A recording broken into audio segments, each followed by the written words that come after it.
My name is Rachel Monroe. I'm 32, originally from Iowa, and I work remotely in medical billing for a hospital network. I live alone and keep mostly to myself. The house I moved into sits on a narrow Midwestern street lined with old maples and worn-down porches. I chose it because it was cheap, quiet, and far enough from my old life to feel like a fresh start. The first night it happened, I was sitting on the floor of my bedroom, surrounded by half-unpacked boxes, the air thick with the dusty smell of old plaster and cardboard. The house had that stale, closed-up scent, like something that had been sealed away too long. Outside, the wind scraped branches against the siding in slow, dry strokes. I remember feeling almost peaceful. For the first time in months, no one knew where I was. No shared memories lived in these rooms, just blank walls and silence. Then, beneath the hum of my laptop fan, I heard something softer. A low, steady vibration that didn't match the rhythm of the house settling. It took me a second to recognize it. It wasn't random noise. It was a melody. Slow, careful, almost affectionate. My throat tightened before my brain caught up, because I knew that tune the way you know your own name. It wasn't from the radio. It wasn't from a movie. It was the lullaby my mother used to hum while sitting at the edge of my childhood bed, her fingers combing gently through my hair. She never sang words, just that private string of notes. She used to tell me it didn't belong to anyone else. Hearing it now, bleeding faintly through the drywall behind my head, made my skin prickle like I'd stepped into freezing water. I told myself it was memory playing tricks, stress, lack of sleep. But the humming grew clearer, not louder, just closer, like someone leaning their mouth against the other side of the wall. I pressed my palm flat against the paint. It felt cool, slightly damp. The vibration pulsed faintly against my skin, in time with the melody. My stomach twisted. There was a sour smell seeping through the room now, something metallic and sweet, like old blood left too long in heat. I leaned down and put my ear against the drywall before I could stop myself. The humming didn't break. It continued, patient and steady, as if aware I was listening. Beneath it, I heard something else, slow, uneven breathing, wet, dragging in and out, catching at the end of each inhale. My chest locked up. I knocked once, hard. The humming stopped mid-note. The breathing didn't. For a full 3 seconds, there was only that ragged inhale on the other side. Then, gently, deliberately, 3 knocks came back. Not loud, not frantic, measured. Close enough that I felt each one through my cheekbone. I stumbled away from the wall, heart hammering so hard I tasted copper. The house went silent again, as if nothing had happened. But I knew it had. And I knew, standing there shaking in that half-unpacked room, that whatever was inside the walls hadn't just been making noise. It had been answering me. I didn't sleep after the knocks answered me. I sat on the kitchen floor until morning, staring at the hallway, waiting for the sound to start again. When daylight finally pushed through the blinds, everything looked normal. The walls were plain. The air smelled like coffee instead of rot. I almost convinced myself I had imagined the breathing. Almost. That evening, I kept every light on and turned the TV up just for noise. Around 9:47 p.m., right as a commercial break cut to silence, I heard it again.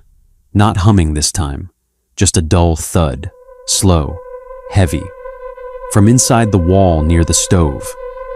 I froze with a plate in my hand. Another thud followed, then a dragging scrape, like something shifting its weight in a tight space. My chest tightened so hard it hurt. I stepped closer before my fear could stop me. The sound moved with me, traveling through the drywall in short bursts, keeping pace. I could actually trace it by ear, like something crawling between the beams.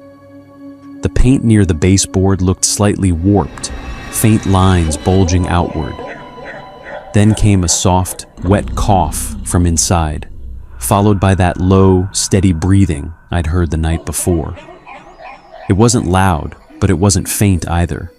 It sounded trapped and alive. My hands were shaking, but I grabbed the wooden handle of a mop and slammed it hard against the wall. "Stop!" I yelled, my voice cracking. The movement inside went still. The silence that followed was worse than the noise. I pressed the handle gently against the drywall, listening. For a moment, there was nothing. Then, very slowly, 3 knocks came back. Not in the same spot. Higher, closer to my head level. I felt them through the handle before I heard them. My stomach turned so violently, I thought I'd throw up. A thin line appeared in the paint, hairline at first, then widening slightly, like pressure pushing outward. From that crack, a sour, metallic smell leaked into the room, thicker than before. I stepped back just as something pressed from the other side.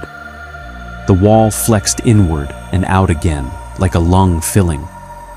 And then, without warning, the humming returned, so soft it barely carried, but close enough that I could tell it wasn't echoing anymore.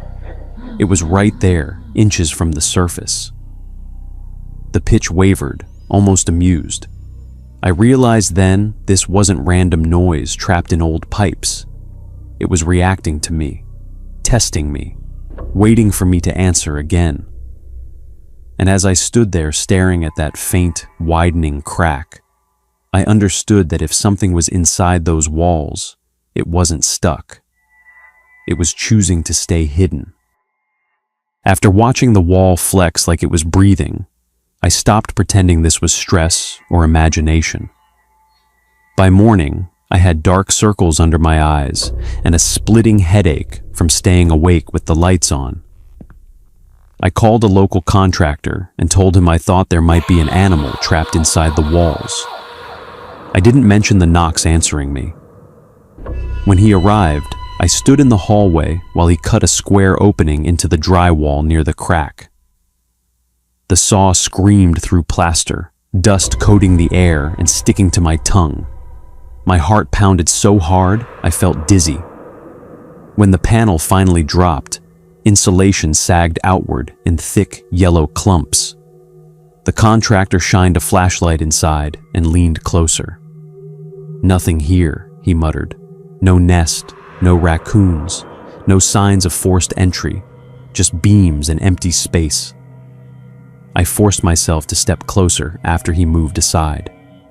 The air drifting out of the hole was cold and damp, carrying that same metallic sweetness underneath the scent of dust. I stared into the narrow cavity between the studs. It looked too tight for anything human to fit. But as I focused, I noticed something caught behind the insulation. Strands, dark and thin, tangled around a nail like fishing line. My pulse spiked. It wasn't wiring. It was hair. The contractor didn't see it. He was already packing up, telling me older houses shift and create odd noises. I didn't argue. I waited until his truck pulled away before kneeling in front of the opening again. The house was silent, almost expectant. I reached in slowly and brushed the strands with my fingers. They were dry but strong, resisting when I tugged lightly. As I pulled, more slipped into view from deeper inside the wall, clumped together as if attached to something heavier. My stomach turned. From within the darkness, a faint vibration started up again. Not loud, but steady enough that I felt it against my knuckles. The humming wasn't floating through the room anymore. It was concentrated inside that narrow gap, inches from my hand. I froze, my arm still halfway inside the wall. Beneath the melody, I heard a soft shift, like weight adjusting in a cramped space. The insulation trembled. Then something cold brushed across my fingertips. Not wood, not fabric, skin. I yanked my hand back so fast I scraped it against the jagged edge of plaster. A thin line of blood opened across my palm. The humming didn't stop. It grew steadier, almost satisfied. I stared at the hole, breath shallow, as the strands of hair slowly tightened and drew inward on their own, disappearing back into the dark. And for the first time, I realized the space between those beams wasn't empty at all. It was occupied, and aware that I had finally touched it. I called the police the next morning, my hands still trembling and sticky with dried blood from the drywall. I tried to explain calmly, but the words sounded absurd, even to me. Hair, humming, something alive in the walls. They sent 2 officers first, then a detective, and when I led them to the jagged hole, the look on their faces made me shiver. They radioed for backup and a proper search team with equipment. Hours passed. I stood in the kitchen doorway, barely breathing, while the professionals tore down the wall section by section. The plaster crumbled, dust floated like smoke, and the smell hit me next. Something rotting, coppery, and sweet. I gagged, covered my mouth, and stumbled backward. Then one of the officers froze, his flashlight illuminating a cavity that hadn't been visible before. Nestled in a cavity between 2 beams, pressed impossibly tight, was a body. A woman, pale, grayish, bloated in parts, yet somehow intact enough to make out her features. Her hair was matted and tangled, mixed with dust and insulation fibers. Her mouth was slightly open, teeth showing in a grotesque half-smile, eyes long gone, hollow sockets staring into nothing. I stumbled onto the floor, hands over my mouth, stomach twisting violently. One of the officers retched outside the house. My legs felt like lead.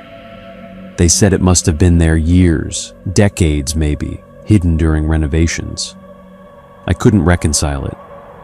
How had I felt movement? How had it responded to my knocks, my humming? After they removed the body and sealed the exposed beams, the house felt empty, almost peaceful. But the memory of the smell and the way the cavity had shifted lingered.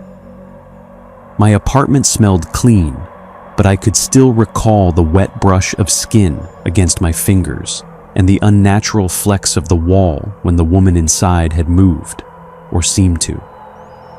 Sleep didn't come for days. I stayed at a friend's place, haunted by images of hollow sockets and matted hair. At night, I could almost hear it, humming softly in some far-off corner of my mind, just enough to make me question reality.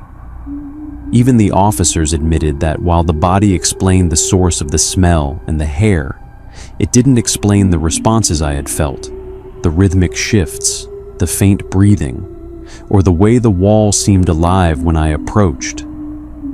I knew I wouldn't be able to live there again. I packed quickly, not arguing when the landlord found a buyer eager for a cheap house, and left town. But I still remember the flex of the beams and the way the humming had felt like it was waiting, like she knew I had discovered her. Even now, when I close my eyes, I can feel the vibration of something pressed just behind a surface, something patient and aware, something that should have been dead. It's a memory I can't escape, a terror that isn't confined to a single house. I sold the house in Cedar Rapids faster than I thought possible. I didn't negotiate. I didn't argue about the price. I just signed and left. I moved to Fort Collins, Colorado, into a 3rd-floor apartment in a newer complex. Concrete floors, thick walls, no crawl space, no attic. Nothing hollow, nothing hidden. For the first few weeks, it worked. I slept through the night. I started running again. I even convinced myself that what happened back in Iowa had been trauma layered over coincidence. A dead woman in the wall explained the smell. The sounds could have been pipes, stress, suggestion. I repeated that explanation until it almost felt true.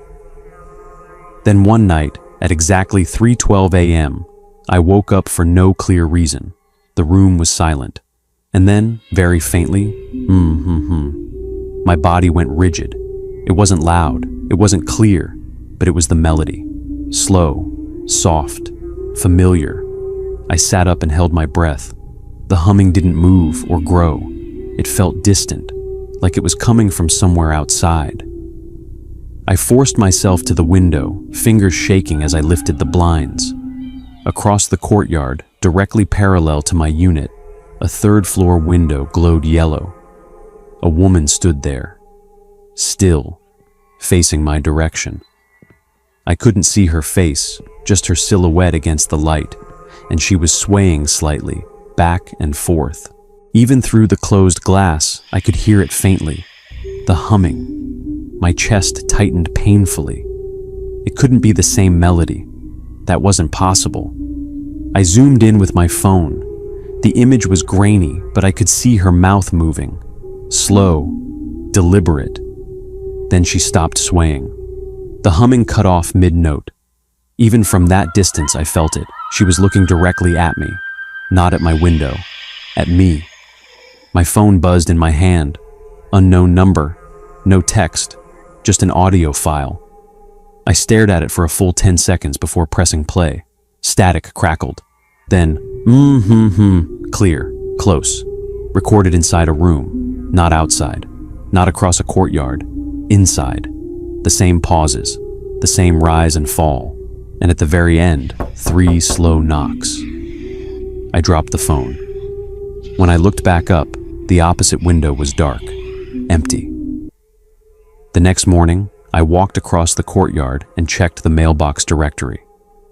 There was no apartment directly across from mine. That entire section of the building was labeled storage and maintenance access only. No residential units, no tenants. I didn't call the police. I didn't open the audio file again. I moved 2 weeks later. New state, new number. I don't hum anymore. I don't play music out loud. And sometimes, when a room gets too quiet, I press my ear lightly against the wall. Not because I think someone's inside it, but because I need to be sure I'm not humming back.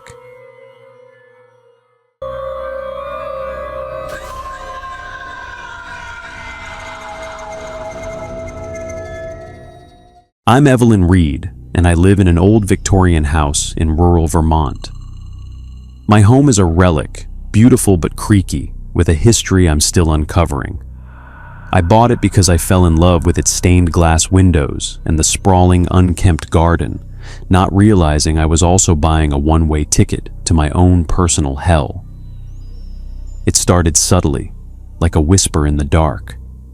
It was a Tuesday, the kind of damp, suffocating evening where the Vermont fog clings to the Victorian siding like a wet shroud.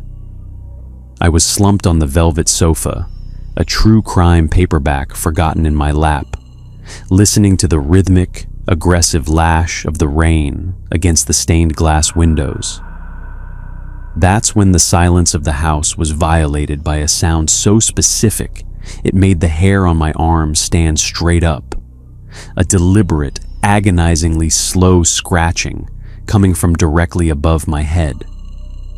It wasn't the frantic, skittering chaos of a squirrel or the hollow rattling of old copper pipes.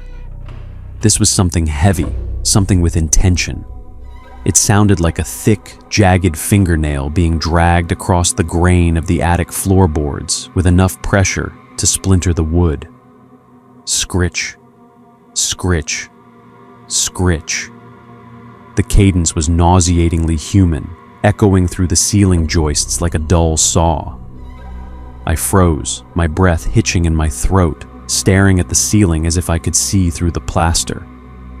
The sound didn't just stay in one spot. It began to migrate, It dragged itself from the center of the living room toward the dark mouth of the hallway, then paused directly over the guest bedroom where I keep my mother's old things. It was a rhythmic pacing, a predatory patrol of a space that was supposed to be empty.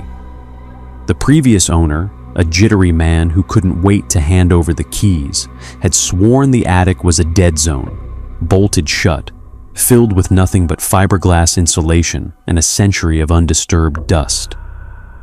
Yet, as I sat there in the dim lamplight, the scratching grew more forceful, transitioning into a wet, sliding noise, as if something damp was being pulled across the floor.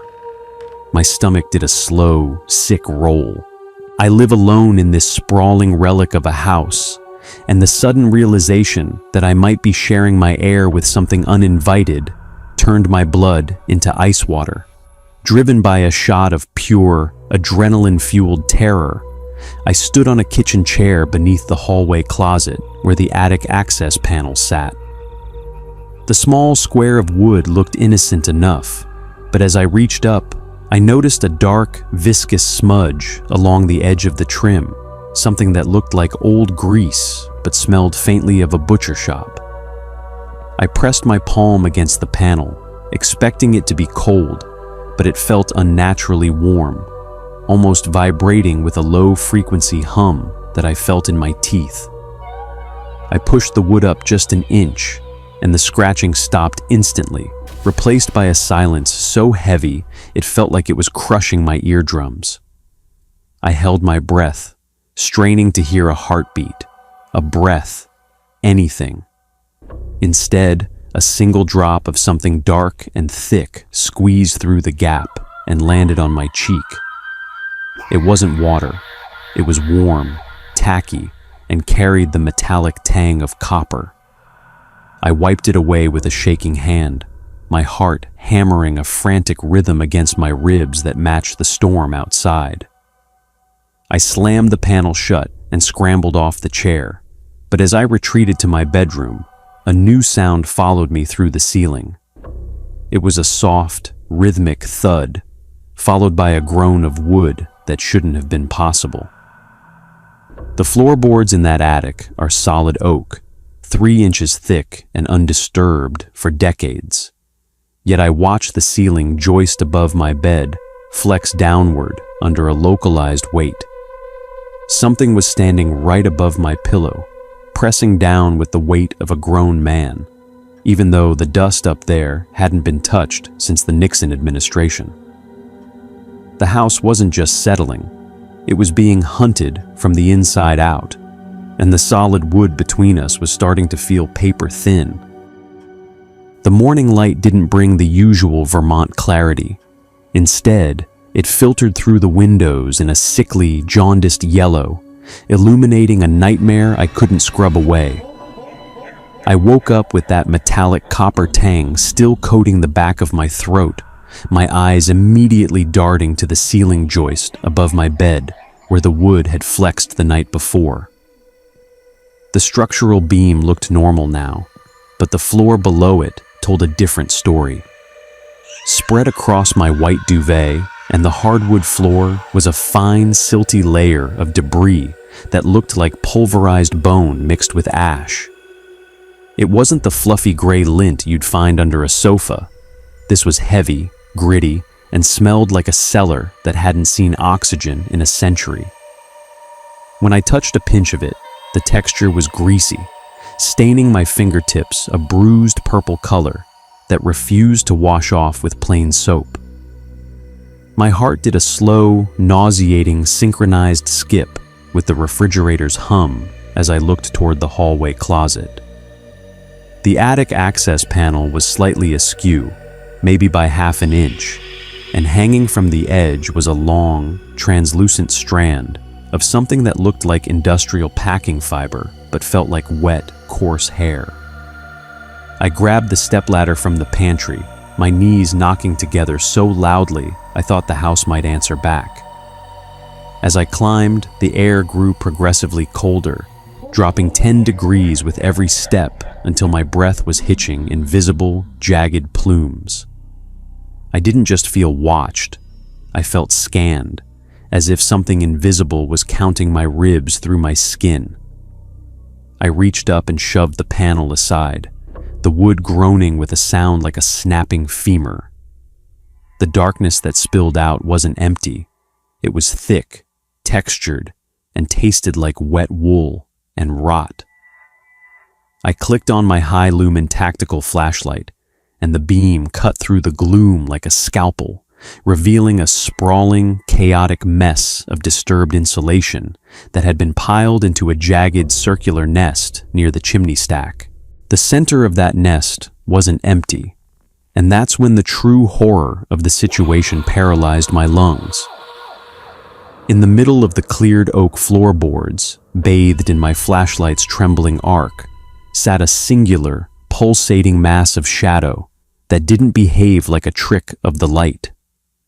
It was a silhouette without a body, a void that seemed to absorb the very light I was shining on it, undulating with a slow, rhythmic expansion that mimicked a heavy lung breathing. Scattered around this dark blot were dozens of small, discarded objects from my own house. A silver earring I'd lost months ago, a rusted key to the back bulkhead, and a collection of my own discarded fingernail clippings, all arranged in a perfect, obsessive grid. The sight was so intimate and violating that I felt a hot surge of bile rise in my throat. As I leaned in, desperate to find a logical explanation, the shadow suddenly spasmed. It didn't move away. It stretched toward me, thinning out into a long, spindly arm that lacked joints, ending in a hand that had far too many fingers. I watched in frozen, wide-eyed silence as those fingers brushed against a pile of the bone-colored dust, effortlessly dragging a single, deep groove into the solid, centuries-old wood as if the oak were nothing more than soft butter. The floorboards didn't creak or snap. They hissed, a sound of molecular protest that made my ears bleed. Just before I lost my nerve and slammed the hatch, I saw a pair of eyes reflect the light, not human eyes, but pale, milky orbs with horizontal pupils like a goat's, staring back with a look of ancient, starving recognition. I tumbled off the ladder, the air in the hallway now thick with the scent of an open grave, knowing that whatever was up there wasn't just living in the house. It was slowly, methodically unmaking the very reality of the wood and stone I called home. The yellow morning light didn't feel like a reprieve. It felt like a spotlight on a crime scene. I spent the next several hours huddled in the corner of my kitchen, staring at the ceiling, my fingers still stained that bruised, sickly purple from the grit I'd touched. Every time the house groaned under a gust of Vermont wind, my heart hammered against my ribs like a trapped bird. The silence from above was worse than the scratching. It was a heavy, expectant quiet that felt like a predator holding its breath. By noon, the metallic, copper-sweet smell had intensified, drifting down from the hallway closet in thick, invisible ribbons that made my eyes water. I knew I couldn't just sit there. I needed to see what that shadow had been doing to the wood, how it could possibly slice through solid, century-old oak as if it were soft wax. My hands were shaking so violently, I had to grip the sides of the stepladder just to keep from falling as I climbed back toward that dark square in the ceiling. When I finally pushed the panel aside, the air that hit me wasn't just cold, it was dry and sterile, like the inside of a vacuum. I clicked on my flashlight, the beam trembling in the gloom, and swept it across the floorboards where the shadow had been pulsating. The nest of insulation had been pushed back even further, revealing a wide, circular patch of bare wood that looked scorched, yet felt ice-cold to the touch. In the center of that circle, there was an imprint that defied every law of physics I knew. It wasn't just a footprint. It was a deep, physical indentation in the wood, a perfect sunken mold of a foot that was at least 14 inches long. But the anatomy was all wrong. The heel was narrow and pointed, like a needle, and the arch was so high it looked like a structural bridge. Where the toes should have been, there were 5 distinct, deep gouges that didn't just sit on the surface. They burrowed into the grain, showing the raw, white fibers of the oak underneath. The sight of that physical displacement in a board that had been solid for 100 years made my stomach turn. I reached out, my pulse thundering in my ears, and brushed the edge of the imprint. The wood wasn't just carved. It felt as though it had been dissolved, the edges of the footprint smooth and glassy, like melted sugar. As I moved the light, I realized the imprint wasn't alone. Leading away from the center were smaller, rhythmic indentations, not steps, but knuckle prints, deep and heavy, as if whatever made them was dragging a massive, top-heavy torso across the attic. And then I saw the most gruesome detail of all. Caught in the splintered wood at the bottom of one of the toe gouges was a piece of something that looked like raw, translucent parchment. I leaned in, the stench of the butcher shop suddenly overwhelming, and realized it was a discarded layer of skin, thick and calloused, with tiny microscopic hooks lining the underside. It looked like it had been shed in a hurry, torn away by the sheer force of the creature's movement.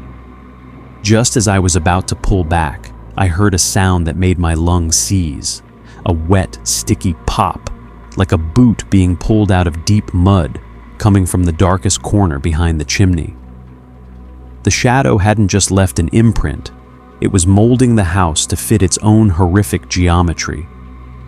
The floorboards were no longer a barrier, they were becoming a part of it, a living extension of whatever was nesting above my head. I scrambled down the ladder, the sound of that wet popping echoing in the small closet, and as I hit the floor, I saw a thin, dark liquid beginning to bead along the seams of the hallway ceiling. The house was starting to leak something that wasn't water, and the structural integrity of my reality was beginning to dissolve right along with the wood. By nightfall, the leaking fluid from the hallway ceiling had thickened into a dark, gelatinous sludge that hung in heavy, quivering ropes. I sat in the living room with a heavy fire poker gripped in my white-knuckled hands, watching the ceiling fan wobble as the weight above it shifted with a new, terrifying fluidity. The silence of the house was now replaced by a sound that made my teeth ache, a low, discordant vibration that felt like it was coming from inside my own skull. Then the whispers started. They didn't come from the attic.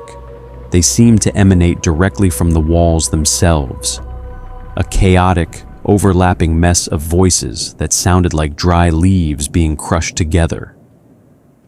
It wasn't a language I recognized, but the intent was unmistakable.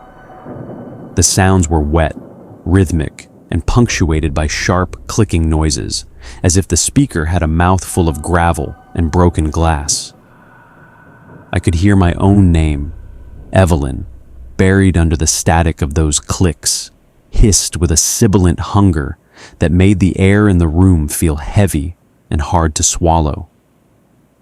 The temperature in the living room plummeted until I could see my breath in the dim light of the single-floor lamp, each exhale a ghostly plume that the shadows seemed to greedily absorb. I looked up and saw that the plaster around the ceiling fan was beginning to hairline fracture, spider webbing outward in a pattern that looked disturbingly like a human nervous system. Every time the clicking grew louder, a fresh bead of that copper-smelling sludge would hit the floor with a heavy, organic thud, smoking slightly as it made contact with the hardwood. It was as if the creature's very presence was caustic, melting the boundary between the attic and my living space, turning my sanctuary into a dissolving cage of rot and ancient malice. The breaking point came when the clicking abruptly stopped, replaced by a sound so visceral it made me drop the fire poker. It was the sound of a heavy, wet weight being dragged slowly across the ceiling joists, followed by the distinct, sickening crunch of bone on wood. I looked toward the hallway, and in the sliver of space where the attic access panel met the trim, I saw a movement that stopped my heart. A long, pale, multi-jointed appendage, far too long to be a human arm, slid through the gap. It didn't have skin so much as a translucent, milky membrane that pulsed with the movement of dark, sluggish fluids underneath. The fingers, if you could call them that, were tipped with those same dark, needle-like talons I had seen in the imprints, but they were coated in a thick, yellowish mucus that dripped onto the carpet with a soft hiss. The appendage moved with a blind, searching grace, its many-jointed knuckles cracking like dry kindling as it felt along the edge of the wall. Then, a face, or a mockery of one, pressed itself against the narrow opening. It lacked a nose or a jaw, consisting instead of a vertical slit that exhaled a cloud of that bone dust, and those milky, goat-like eyes rolled in their sockets until they locked onto mine. There was no intelligence there, only a bottomless, primordial void of need. The creature let out a low, vibrating hum that shook the floorboards beneath my feet, and the ceiling fan above me groaned as the plaster finally gave way, showering the room in white dust and chunks of lath. I didn't wait to see the rest. I scrambled for my keys, my boots slipping on the viscous puddles of sludge as I sprinted for the front door. The last thing I heard as I burst into the freezing night air was the sound of the attic panel being completely ripped from its hinges, followed by a heavy, wet impact on the hallway floor that sounded like a side of beef hitting the ground.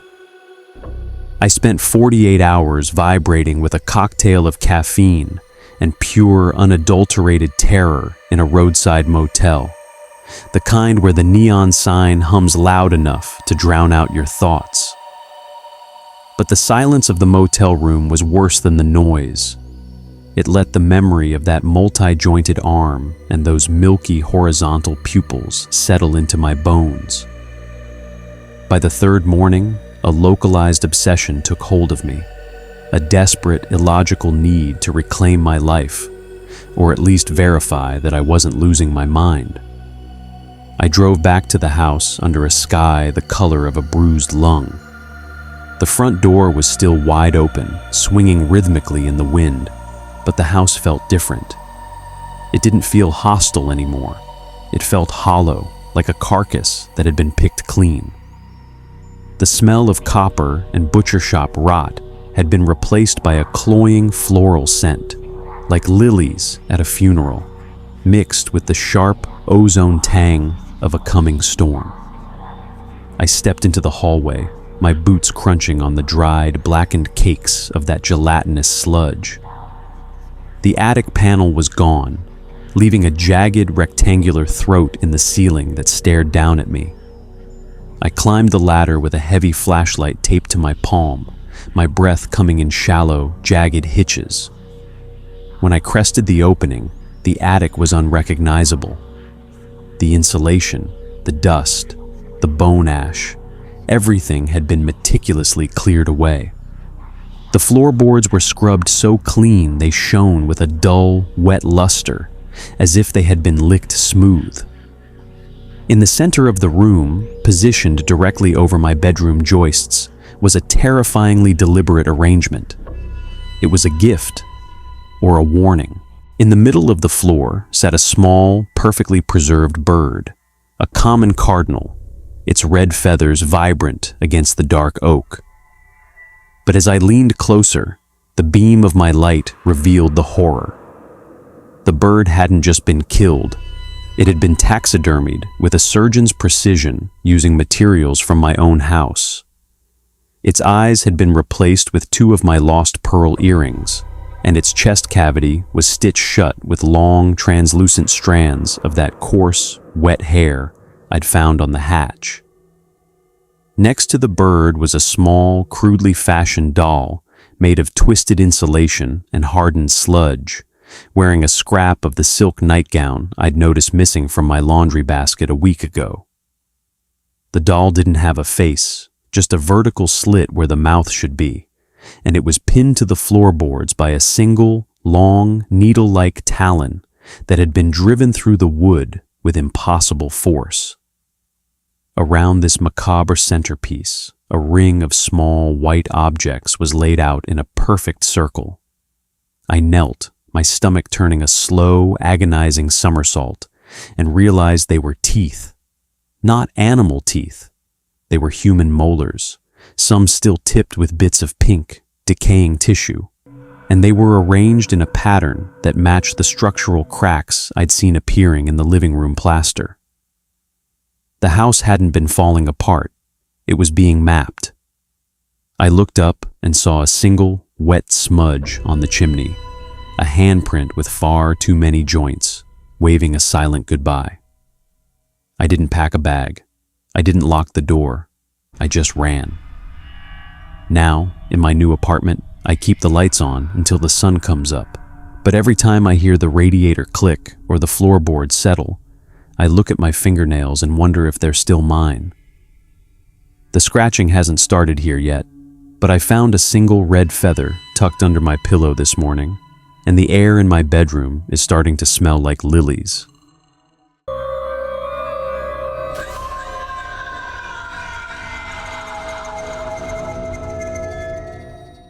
My name is Daniel Harper, and this happened to me in Willow Creek, Vermont.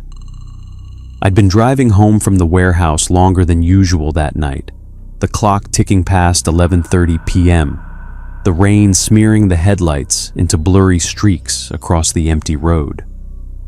County Road 12 always felt wrong at night, but I never thought about it, just cornfields, silence, and the occasional deer darting across. That night, though, something made me slow down. At first, it was just a shadow at the edge of my vision, something tall and angular across the slight dip in the road. My windshield wipers squealed in protest as I squinted, trying to focus. And then I saw it, a bridge. A real, standing bridge, narrow, black, and dripping wet, stretching across the road like it had always been there. I jerked the wheel, braking hard, heart hammering, but I couldn't stop staring. There was someone standing in the center, a figure frozen in place, holding something rectangular at chest level. The closer I got, the more my stomach sank. The white sign the figure held, leaning slightly to one side, soaked by the rain, had letters scrawled in thick, uneven black paint. My name, my full name, not a nickname, not just Daniel Harper. I froze, gripping the wheel until my knuckles whitened. I don't have a common name. I don't know anyone in Cedar Hollow who knows the exact spelling. And yet, here it was, painted crudely on cardboard, held high by a shadow that didn't belong to this world. I slammed on the brakes, tires squealing across wet asphalt, the sound echoing off empty cornfields like a scream no one could hear. My chest heaved as I scrambled out of the truck, rain soaking through my jacket, dripping cold water into my hair. My flashlight from the glove box clattered onto the floorboard, and I bent to grab it, shining the weak beam toward where the bridge should have been. Nothing.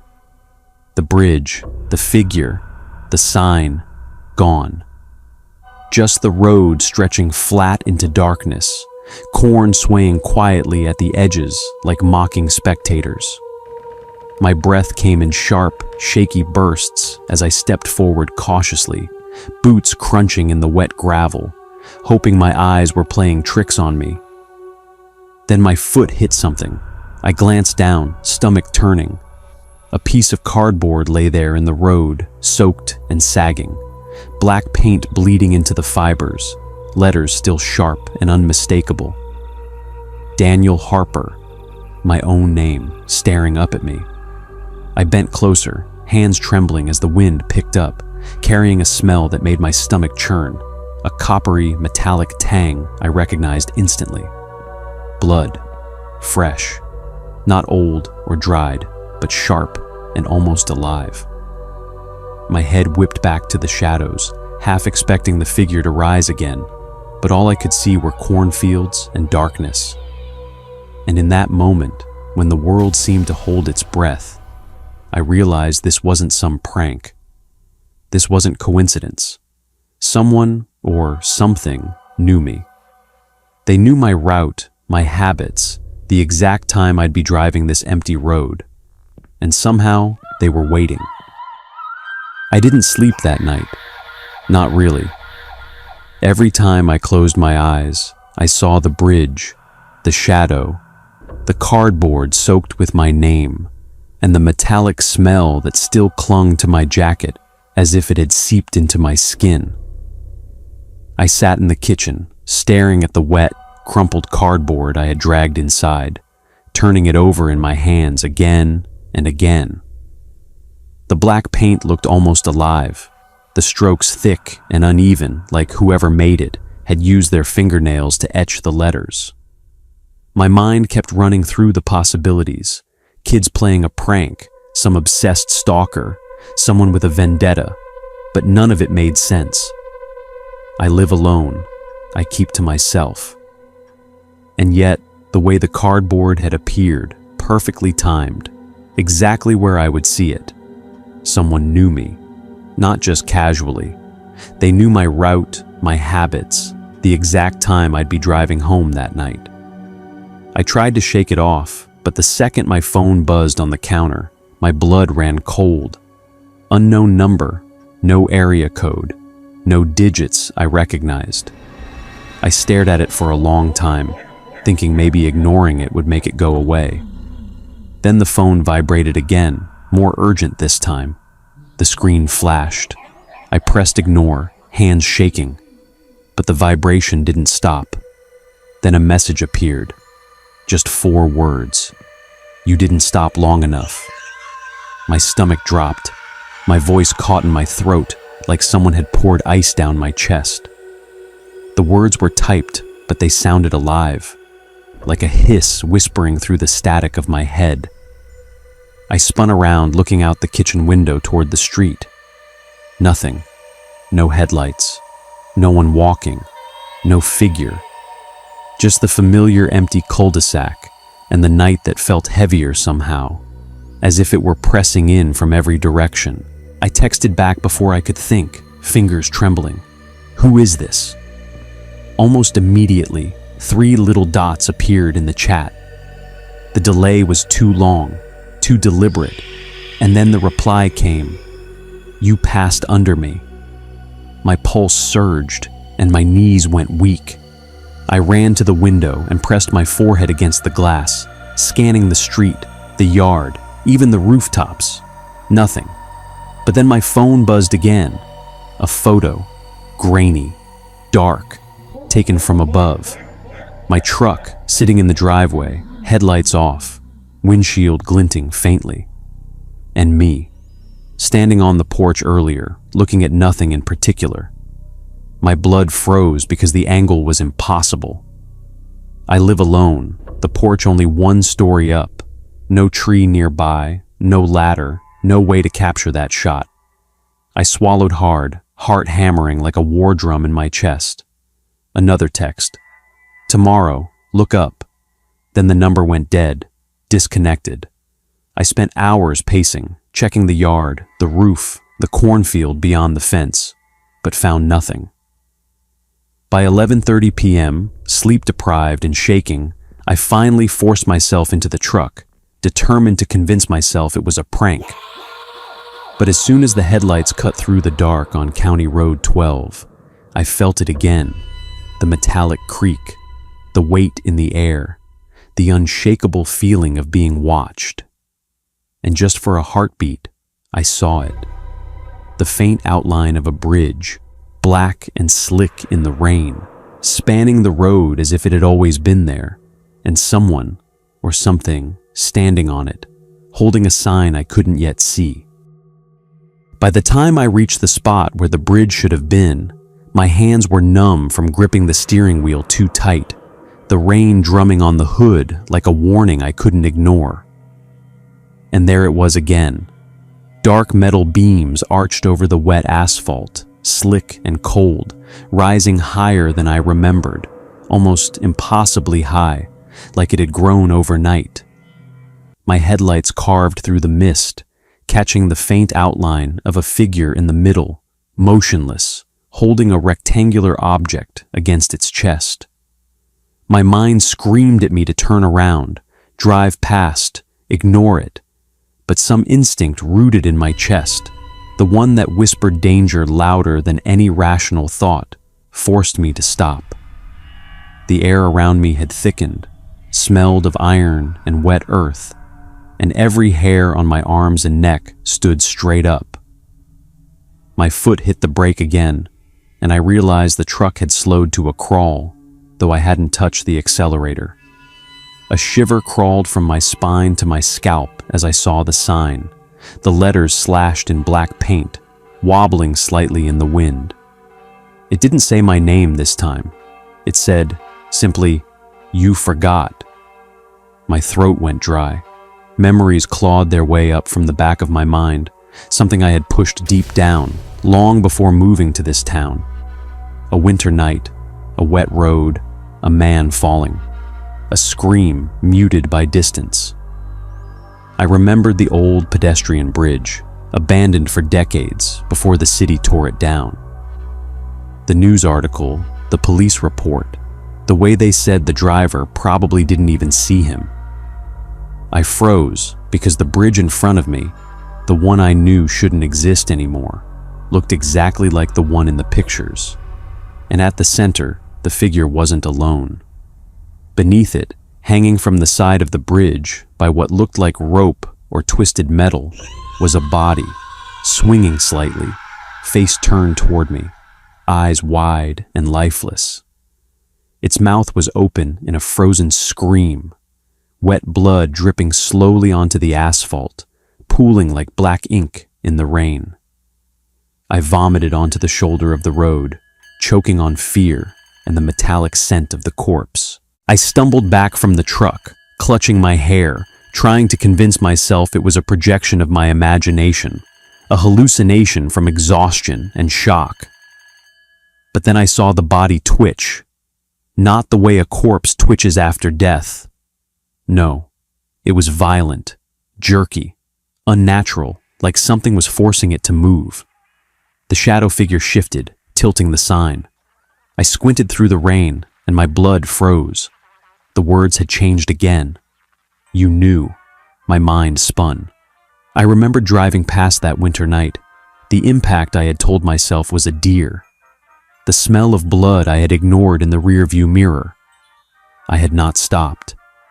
And now, the bridge was real, reconstructed by something beyond reason, standing over me with the memory of death hanging beneath it. My legs trembled, and a low, almost imperceptible hum began vibrating through the air, rising from the metal beams, like the bridge itself was alive and breathing, pulsing with some ancient, hungry awareness. The sky above the cornfields darkened unnaturally, the clouds twisting into shapes I could barely process. The shadow figure raised the sign again, higher this time, and I realized with a gut-wrenching certainty that it was no longer pointing at me. It was waiting for something else, something inevitable. I wanted to run, but my boots felt glued to the soaked asphalt, my body locked in place by fear and guilt. Every instinct screamed to flee, yet every second I lingered felt like a countdown. And then, in a voice like gravel sliding across bone, the figure whispered, just for me to hear, "You always come back."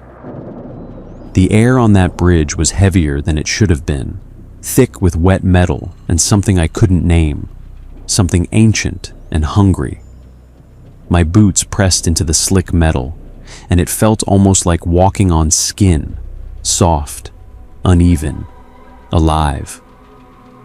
The body hanging beneath the bridge jerked again, violent, unnatural, its broken limbs scraping against the wet beams. My stomach turned violently at the sound, bones cracking, joints popping, a slow, wet tearing that echoed like a distant scream through the mist. The shadow figure leaned closer, its outline blurred and shifting in the rain, like smoke caught in a storm. My flashlight had died in my hand when I tried to grab it, leaving only the occasional flash from passing headlights down the empty county road.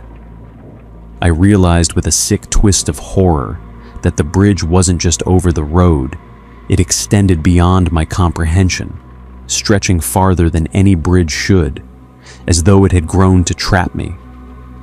My chest heaved as the figure tilted the sign again, and I saw the words written across it in dripping black strokes. "You left me there." My memory hit me like a freight train. 3 years ago, I had driven past that old, abandoned bridge without stopping. I remembered the thud, the sound of something heavy hitting asphalt, and the wet, coppery smell of blood that I told myself was just the rain on metal. My own guilt pressed against me, cold and heavy, and for the first time, I understood that the bridge didn't forgive. It waited, watching, pulsing, knowing every choice I had made since that night. I stumbled backward, trying to turn away, but the bridge itself seemed to shift, expanding its weight across the road like some sentient creature. The shadow figure raised the sign again, higher this time, and the letters had changed. "You knew." My throat tightened. The hanging body's eyes snapped open, and I swear I could hear my own voice screaming from it, a warped echo of terror and accusation. The bridge groaned as if in laughter, the metal twisting and stretching over rooftops, telephone lines, the fields beyond the road, folding reality around itself. The rain was thicker now, pounding my skin like needles, and the hum rising from the beams turned into a deep, resonant vibration that seemed to reach into my bones. My legs shook, my knees threatening to buckle, but the shadow nudged me, and I realized in a heartbeat that I could not leave, not yet. The sign in its hands, or was it mine, was heavier than lead, and when I glanced down at the road, I saw another version of myself staring up from below, wide-eyed, frozen in horror. The headlights of a truck pierced the night in the distance, and I knew instinctively what was coming. The shadow leaned close, and in a voice that was mine, but not mine, it whispered, "Someone has to hold the sign." And just like that, I understood. It wasn't over. I was next. I don't remember climbing, but suddenly I was on the bridge. My boots pressed into the wet metal, and the air around me was colder than the night itself, sharp and thin, like ice cutting my lungs. I was standing exactly where the shadow figure had stood, and in my hands was the sign. The weight of it pressed into my chest, solid and heavy, almost alive, pulsing like a heartbeat. Below me, in the faint glow of distant headlights, I saw another version of myself, frozen, wide-eyed, staring up at the bridge in paralyzed horror. The hanging body swayed gently from the beams, twisting at impossible angles, and its face, my face, contorted in a silent scream. The smell of iron and wet blood hung thick in the air, and the sound of dripping liquid echoed like gunshots across the steel. I realized with a sickening clarity that this was the same moment I had ignored years ago, passing over a life I could have saved.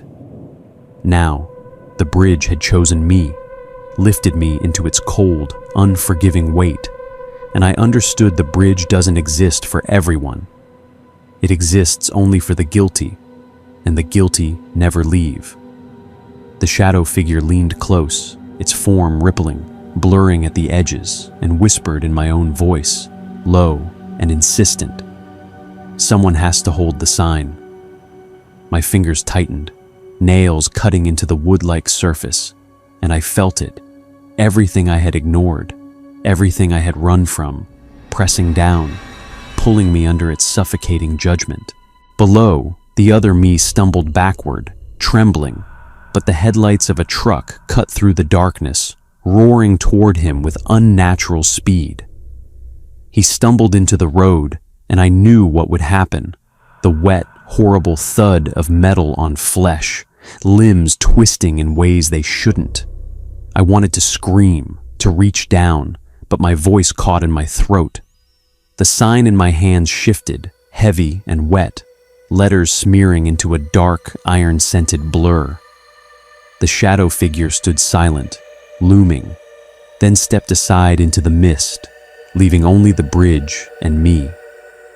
I stayed frozen, drenched in rain, staring at the motionless figure below, hands trembling, the cardboard useless in my lap. The night was quiet except for the soft drip of rain and the distant hum of the highway. I realized the bridge hadn't let anyone go, not because it needed someone to hold the sign, but because it didn't forgive, didn't forget, and didn't care. It existed to remind, to punish, to haunt.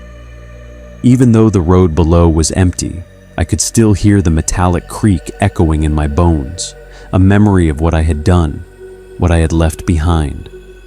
I drove home that night, each mile crawling beneath my hands, but the bridge followed in my mind, patient, watching, and that alone crushed something in me I could never get back.